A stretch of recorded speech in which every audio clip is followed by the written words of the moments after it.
Hi student, कैसे हैं आप। My name is Vidyasagar Shrivastava. देखो स्टूडेंट, इस समय हम लोग पढ़ रहे हैं पीएन जंक्शन डायोड और उसका यूज़, ठीक है। और आज हम लोग इसका सेकेंड यूज़ देखेंगे, पीएन संधि डायोड पूर्ण तरंग दिष्टकारी के रूप में, PN junction diode as full wave rectifier. इसका हम लोग पहले सर्किट देखेंगे स्टूडेंट। तो हम यहाँ लिखते भी चलेंगे, बताते भी चलेंगे, पर एक थोड़ा सा इसमें आपको मैं बता दूँ, ये एक ट्रांसफार्मर है और एक ऐसा ट्रांसफार्मर है जिसकी सेकेंडरी कॉइल में 3 टर्मिनल हैं, S1, S2 एंड S3, ठीक है। इन the circuit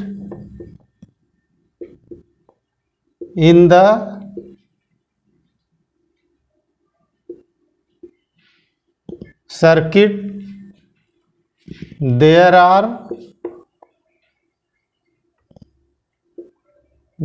are 3 terminals.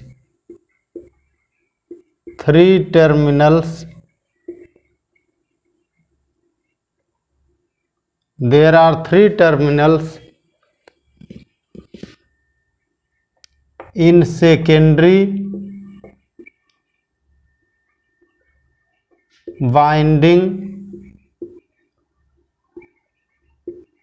Winding इसकी जगह कॉइल भी यूज कर सकते हैं, ठीक है। वाइंडिंग की जगह आप कॉइल भी यूज कर सकते हैं। Secondary winding of the transformer.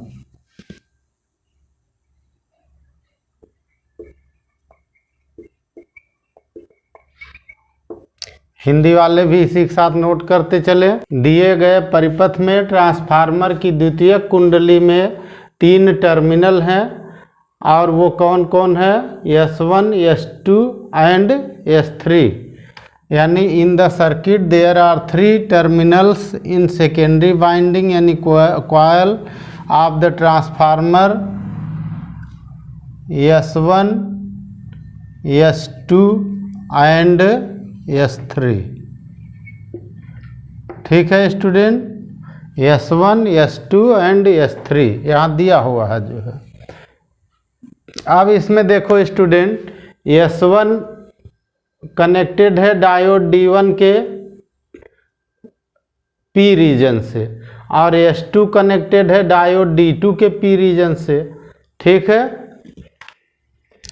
तो आपको ऐसे लिख देना है, S1 is connected by P region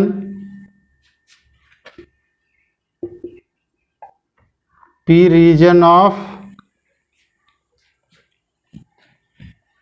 diode D1। अब देखो स्टूडेंट, जहां हम D1 लिखेंगे वहां डायोड D1 माना जाएगा, ठीक है। P region of diode D1 and S2 is connected, S2 is connected by P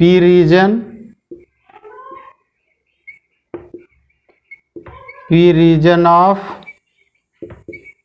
diode D2। Okay student,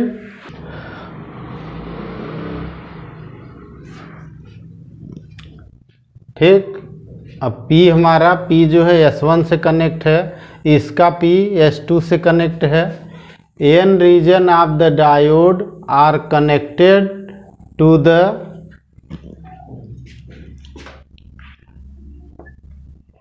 N regions of diodes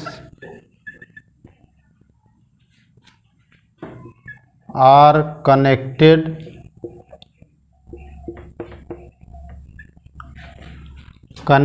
to each other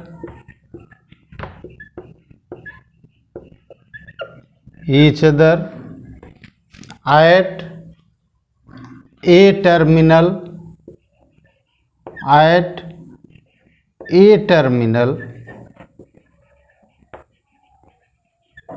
ए किसका टर्मिनल है, यहाँ पे देखो, इधर देखो एन रीजन ऐसे यहाँ ए पर कनेक्ट है, इसका एन रीजन ए पर कनेक्ट है, और ये लोड रेजिस्टेंस है आर एल, ठीक है, A terminal of load resistance R L.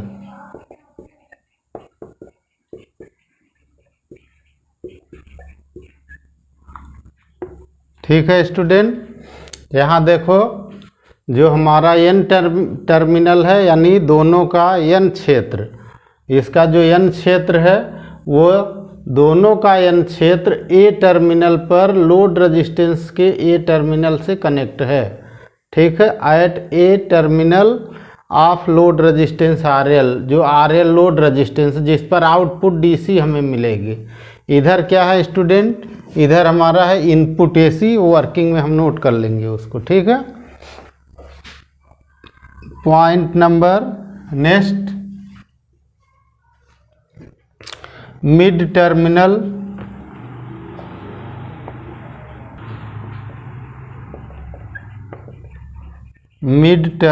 Of secondary winding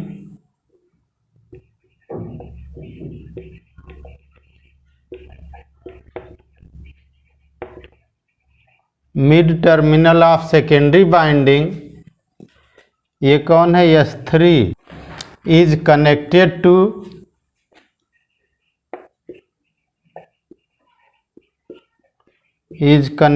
to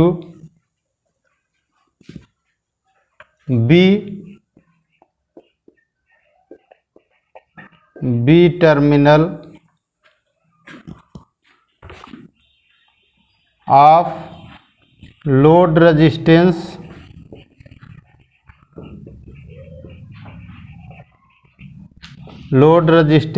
RL।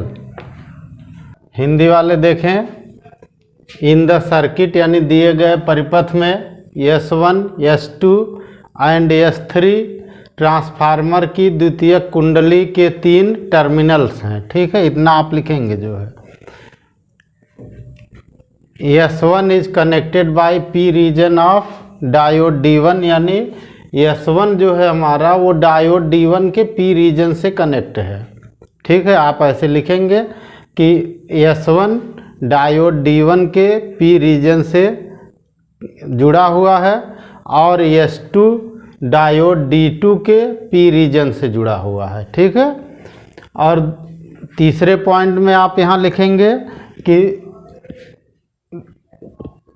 डायोडों के एन रीजन, ठीक है, आप उसे रीजन ही यूज करेंगे, डायोडों के एन रीजन, ठीक है, टर्मिनल लोड रेजिस्टेंस के टर्मिनल ए पर जुड़े हुए हैं, ठीक है। और mid point of the secondary binding, यानी जो सेकेंडरी बाइंडिंग है, सेकेंडरी कॉइल है ट्रांसफार्मर की, उसका मिड पॉइंट जो, ठीक है, यह लोड रेजिस्टेंस के टर्मिनल बी पर जुड़ा हुआ है। ओके स्टूडेंट, आप देखो स्टूडेंट, हम लोग देखेंगे इसकी क्रिया विधि वर्किंग देखेंगे। तो यहाँ देखो स्टूडेंट, पहले एक एसी वोल्टेज हमारा, ठीक है, प्राइमरी कॉइल पर अप्लाई होता है, ठीक है, N AC voltage is applied on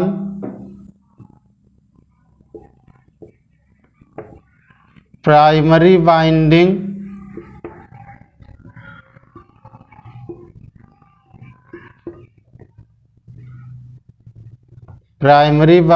of transformer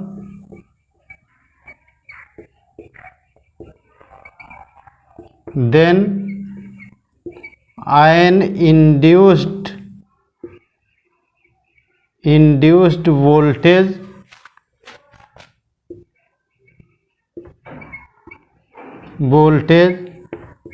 is set up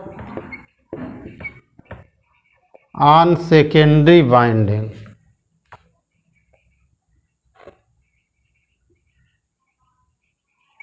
setup on secondary binding.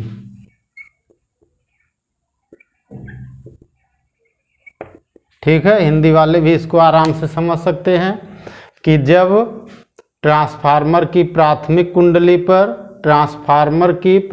कुंडली पर एसी वोल्टेज अप्लाई होता है, ठीक है, तो एक द्वितीयक कुंडली पर एक प्रेरित विद्युत वाहक बल, प्रेरित वोल्टेज लिखेंगे यहाँ, प्रेरित वोल्टेज सेटअप होता है, यानी उत्पन्न होता है, बन जाता है। ठीक है,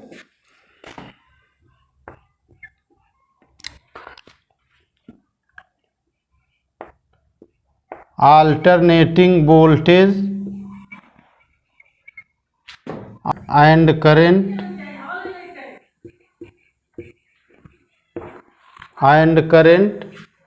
becomes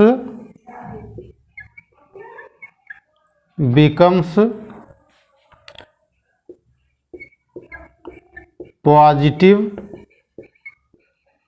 in first half cycle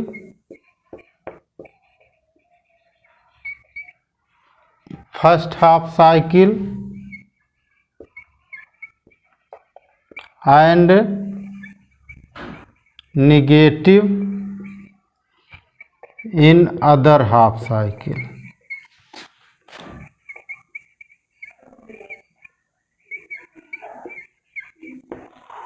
ठीक है, यानी जो हमारी प्रत्यावर्ती धारा होती है, ठीक है, या प्रत्यावर्ती वोल्टेज होता है, वो पहले आधे साइकिल में पॉजिटिव होता है और अगले आधे साइकिल में निगेटिव होता है। ठीक है, यानी आधे चक्कर में प्रत्यावर्ती धारा, आप इसको ऐसे भी लिख सकते हैं, प्रत्यावर्ती धारा या वोल्टेज आधे चक्कर में धनात्मक होती है और अगले आधे चक्कर में ऋणात्मक होती है।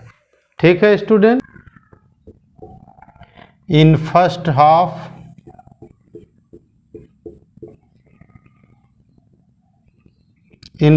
Half cycle of AC voltage, in first half cycle of AC voltage, when S1 is at positive voltage,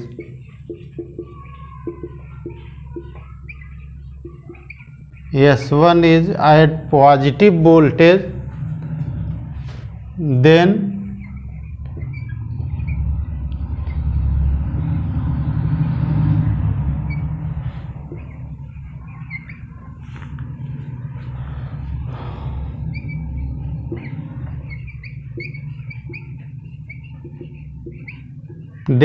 S2 and S3 are at negative voltage compared to S1.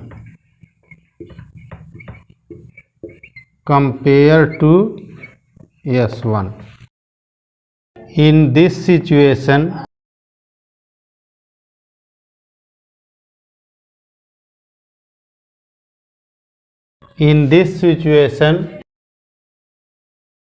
diode D1 is forward biased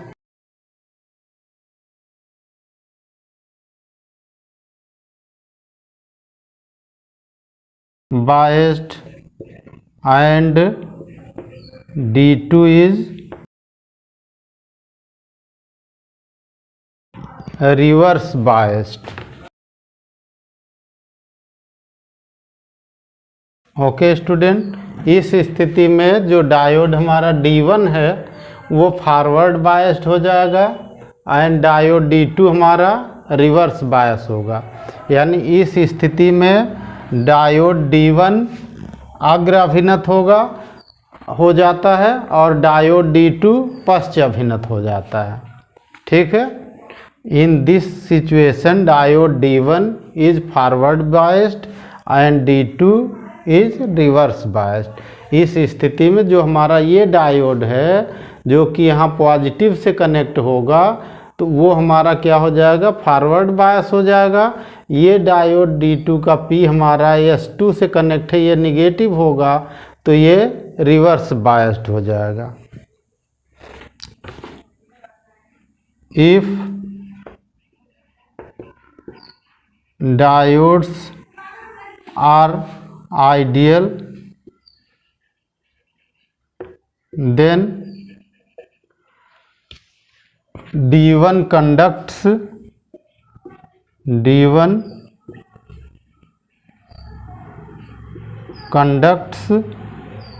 and D2 does not। ठीक है, अगर हमारे जो diode हैं वो आदर्श हैं तो D1 जो होता है कंडक्ट्स होता है, उससे करंट फ्लो होती है, और D2 क्या हो जाता है, ये कंडक्ट नहीं होता, इससे करंट फ्लो नहीं होती है। ठीक है, and in upper circuit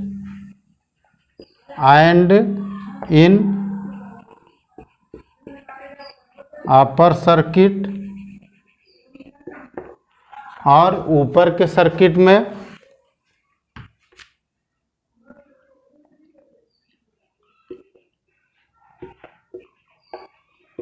current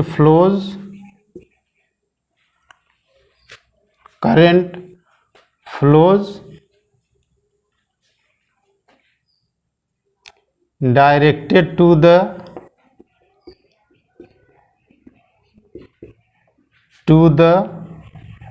solid arrow.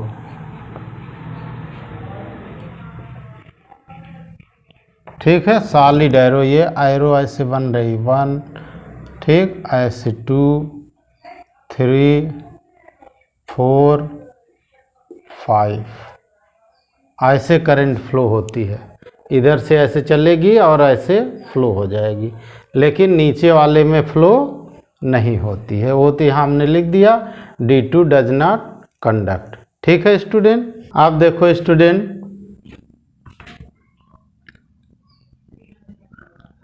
In other half cycle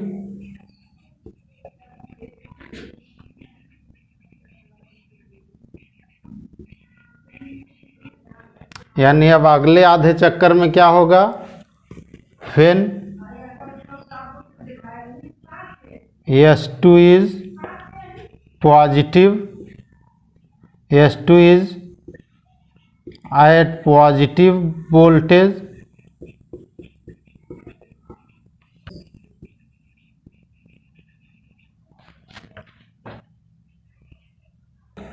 and S1 and S3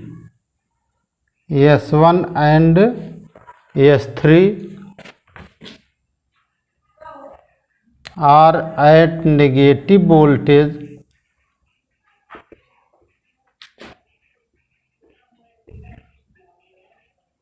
S1 and S3 are at negative voltage compared to S2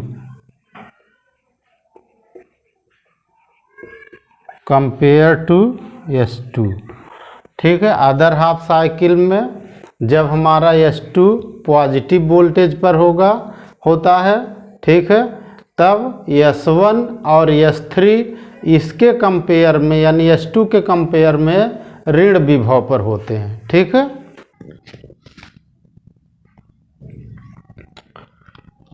अब देखो student, in this situation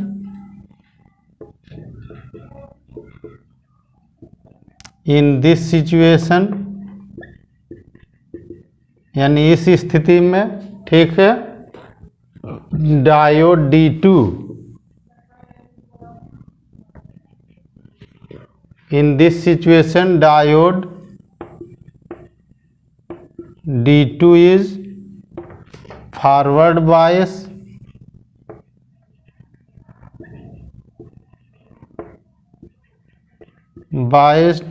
and D1 is reverse biased।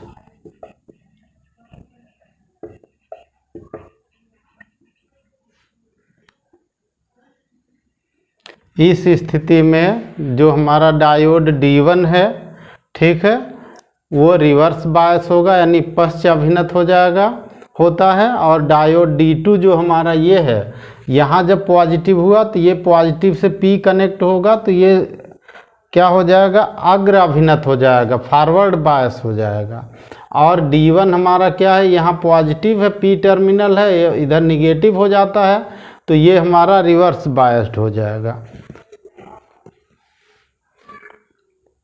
Biased. Then diode D2 conducts and D1 does not।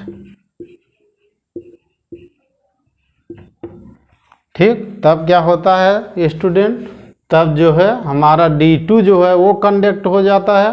Conduct होने का मतलब इसमें से current बहेगी और D2 में से करंट नहीं बहेगी, ठीक है।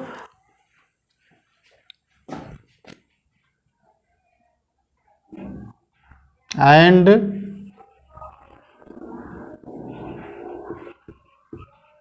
Current flows in lower circuit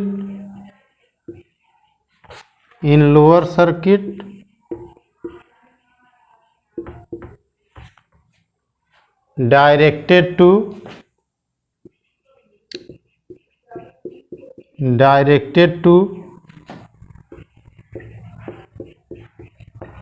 dotted arrow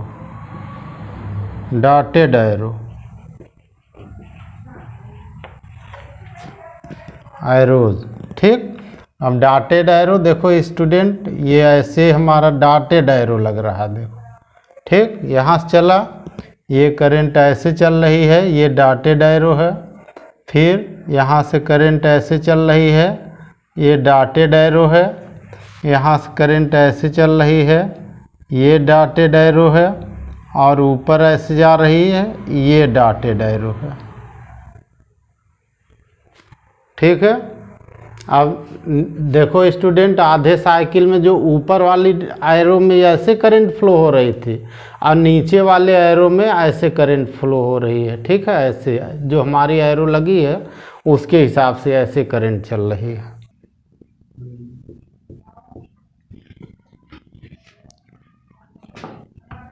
Therefore unidirectional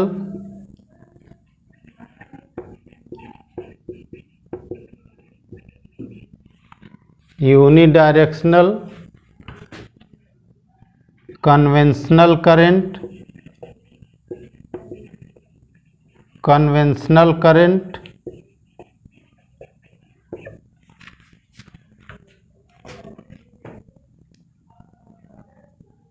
flows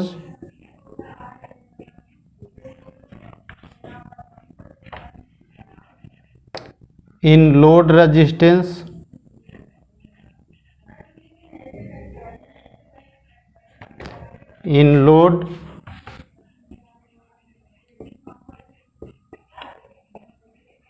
load resistance RL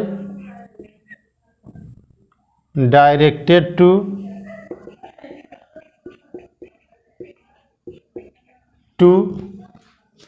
A to B.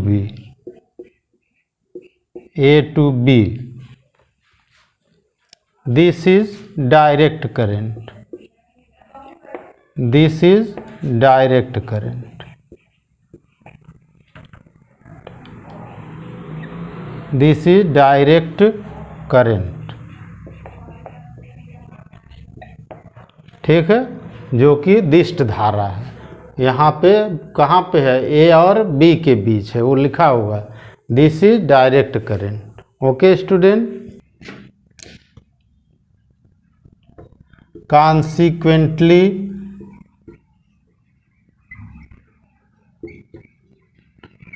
the output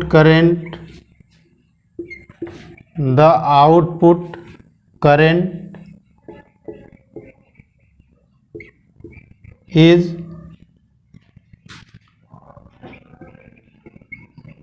continuous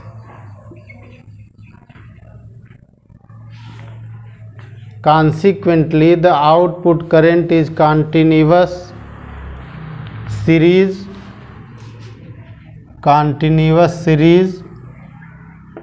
of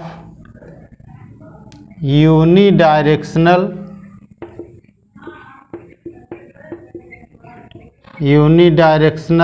pulses।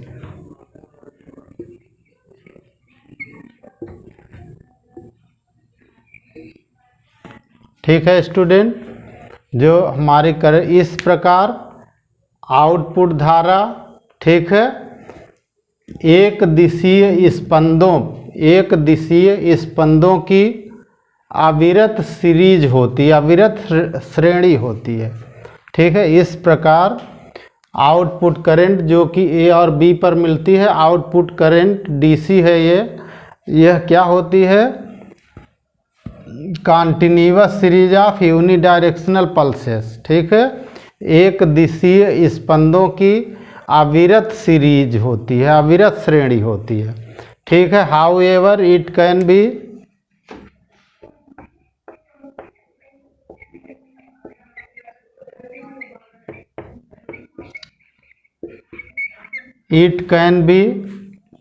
made fairly steady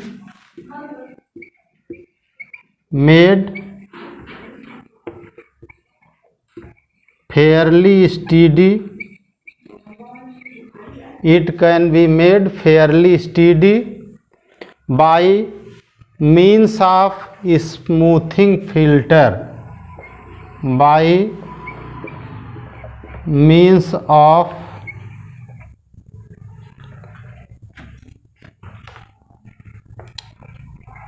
smoothing filter।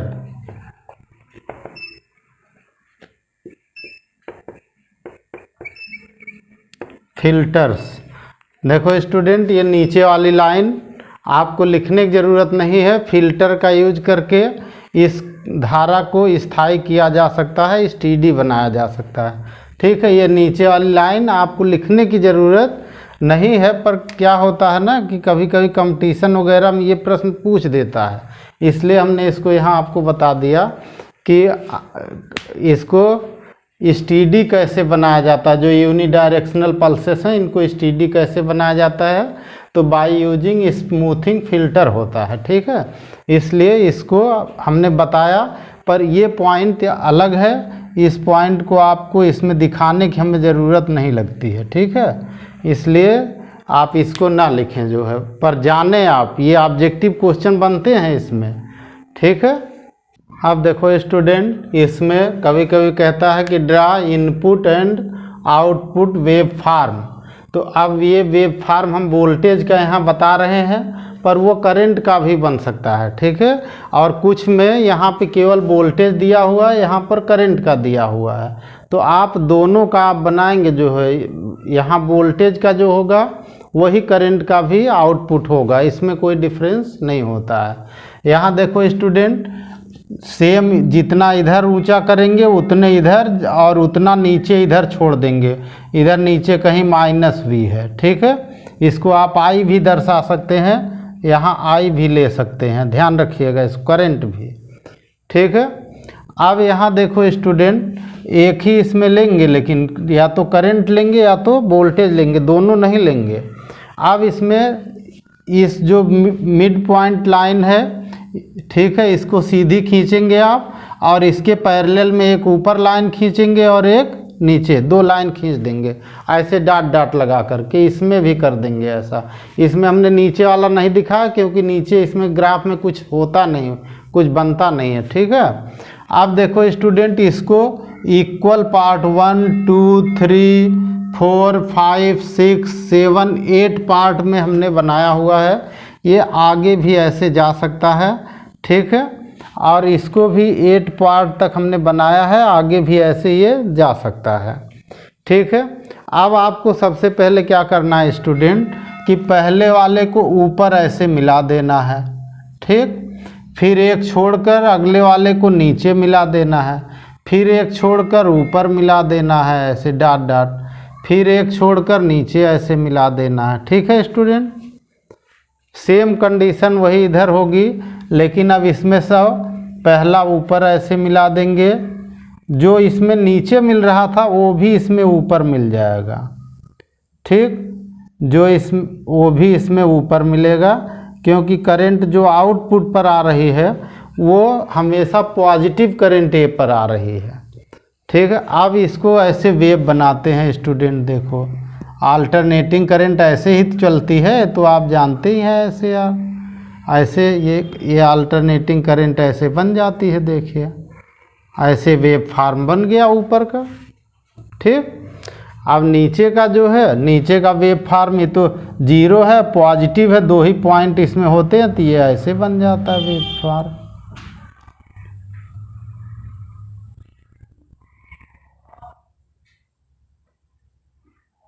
ये वेव फॉर्म ऐसे बन जाता है। ठीक है स्टूडेंट, और ये ऐसे आगे फिर कंटिन्यू हो जाएगा, जैसे ये आगे बढ़ेगा वैसे ये आगे बढ़ जाता है।